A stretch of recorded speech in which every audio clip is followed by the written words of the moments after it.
ओम शांति।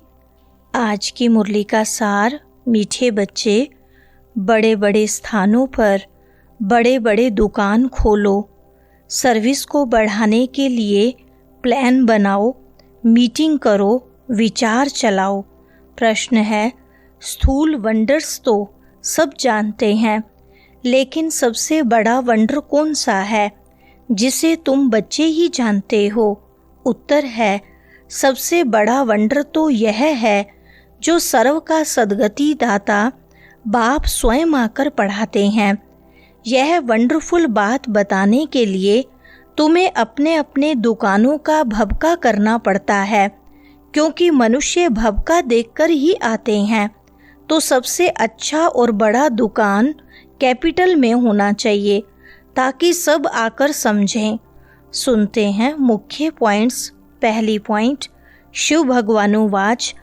रुद्र भगवानुवाच भी कहा जा सकता है, क्योंकि शिव माला नहीं गाई जाती है।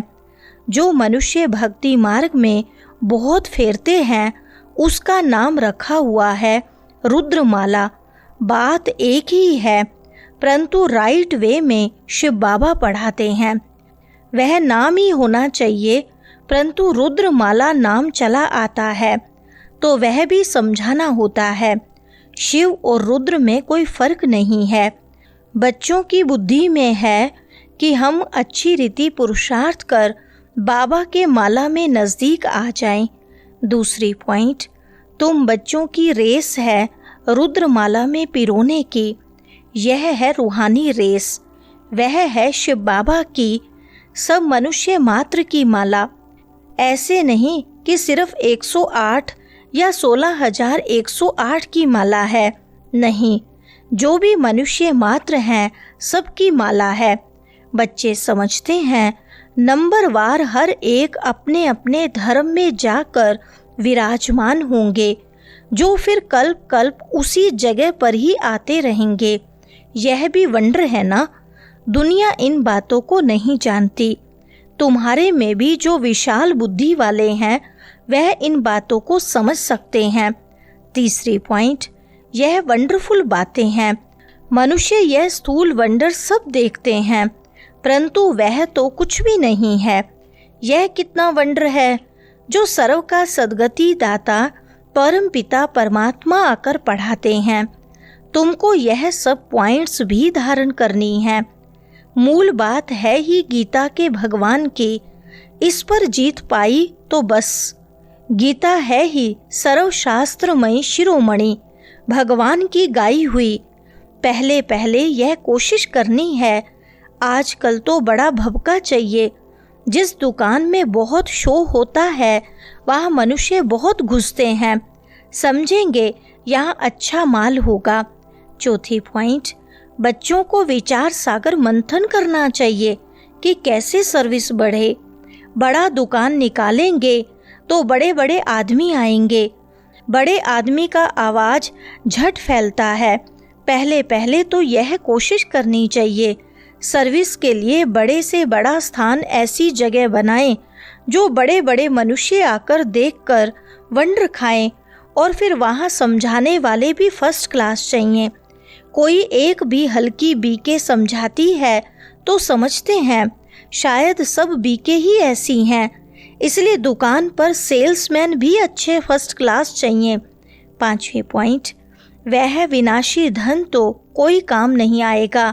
हमको तो अपनी अविनाशी कमाई करनी है, इसमें बहुतों का कल्याण होगा, जैसे इस ब्रह्मा ने भी किया। फिर कोई भूखे थोड़ी मरते हैं। तुम भी खाते हो, यह भी खाते हैं। यहाँ जो खान पान मिलता है वह और कहीं नहीं मिलता। यह सब कुछ बच्चों का ही है ना। बच्चों को अपनी राजाई स्थापन करनी है, इसमें बड़ी विशाल बुद्धि चाहिए। छठी पॉइंट, सर्विस की वृद्धि तभी होगी जब बच्चों की फ्राक दिल होगी। जो भी कार्य करते हो फ्राक दिली से करो।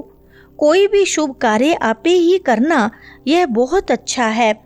कहा भी जाता है आपे ही करे सो देवता, कहने से करे वह मनुष्य, कहने से भी न करे। बाबा तो दाता है, बाबा थोड़ी किसको कहेंगे यह करो, इस कार्य में इतना लगाओ। नहीं, बाबा ने समझाया है, बड़े बड़े राजाओं का हाथ कभी बंद नहीं रहता, राजाएं हमेशा दाता होते हैं। बाबा राय देते हैं क्या क्या जाकर करना चाहिए। 7वां पॉइंट, अभी तुम धर्म आत्माएं बनते हो। दुनिया में धर्मात्मा तो बहुत होकर गए हैं ना, बहुत उन्हों का नामाचार होता है। कोई कोई तो पैसे इकट्ठे करते करते अचानक मर जाते हैं, फिर ट्रस्टी बनते हैं। कोई बच्चा भी नालायक होता है तो फिर ट्रस्टी करते हैं। इस समय तो यह है ही पाप आत्माओं की दुनिया। बड़े बड़े गुरुओं आदि को दान करते हैं। जैसे कश्मीर का महाराजा था, विल करके गया कि आर्य समाजियों को मिले, उनका धर्म वृद्धि को पाए। अभी तुमको क्या करना है, किस धर्म को वृद्धि में लाना है। 8वां पॉइंट, तुम याद के बल से ही सारे सृष्टि को पवित्र बनाते हो, क्योंकि तुम्हारे लिए तो पवित्र सृष्टि चाहिए। खराब चीज को आग में पवित्र बनाते हैं। तुम जानते हो यह बहुत छीछी तमो प्रधान दुनिया है, फिर सतो प्रधान होनी है। यह ज्ञान यज्ञ है ना। तुम हो ब्राह्मण, शास्त्रों में अनेक बातें लिख दी हैं।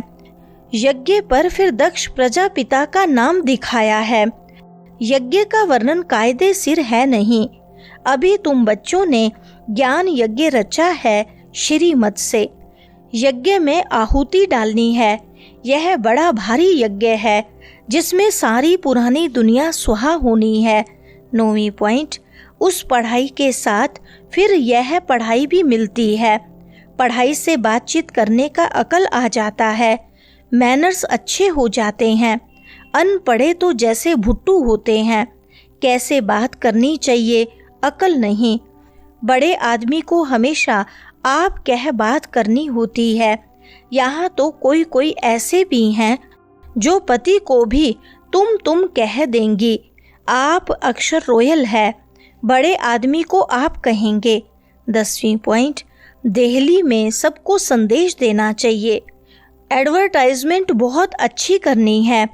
ऐसी खुशी की बातें लिखी हुई हों, 21 जन्मों के लिए निरोगी सतयुगी डबल सिरताज आकर बनो।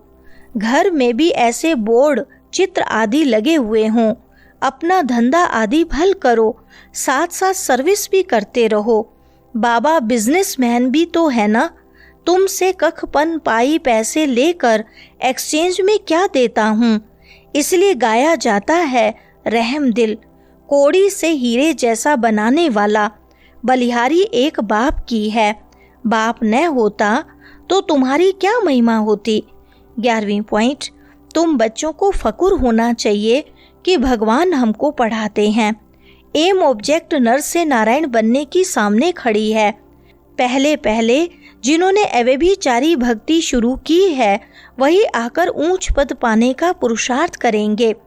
बाबा कितनी अच्छी अच्छी पॉइंट समझाते हैं, बच्चों को भूल जाती है। तब बाबा कहते हैं पॉइंट्स लिखो, टॉपिक्स लिखते रहो। डॉक्टर लोग भी किताब पढ़ते हैं। तुम हो मास्टर रूहानी सर्जन, तुमको सिखलाते हैं आत्मा को इंजेक्शन कैसे लगाना है। यह है ज्ञान का इंजेक्शन। वरदान है सर्व कर्म इंद्रियों की आकर्षण से परे कमल समान रहने वाले दिव्य बुद्धि और दिव्य नेत्र के वरदानी भव। विस्तार है बाप दादा द्वारा हर ब्राह्मण बच्चे को जन्म होते ही दिव्य समर्थ बुद्धि और दिव्य नेत्र का वरदान मिला है। जो बच्चे अपने बर्थडे की यह गिफ्ट सदा यथार्थ रीति यूज करते हैं वे कमल पुष्प के समान श्रेष्ठ स्थिति के आसन पर स्थित रहते हैं। किसी भी प्रकार की आकर्षण, देह के संबंध, देह के पदार्थ व कोई भी कर्म इंद्रिय उन्हें आकर्षित नहीं कर सकती। वे सर्व आकर्षणों से परे सदा हर्षित रहते हैं। वे स्वयं को कलयुगी पतित विकारी आकर्षण से किनारा किया हुआ महसूस करते हैं। स्लोगन है जब कहाँ भी आसक्ति न हो तब शक्ति स्वरूप प्रत्यक्ष हो। अच्छा, ओम शांति।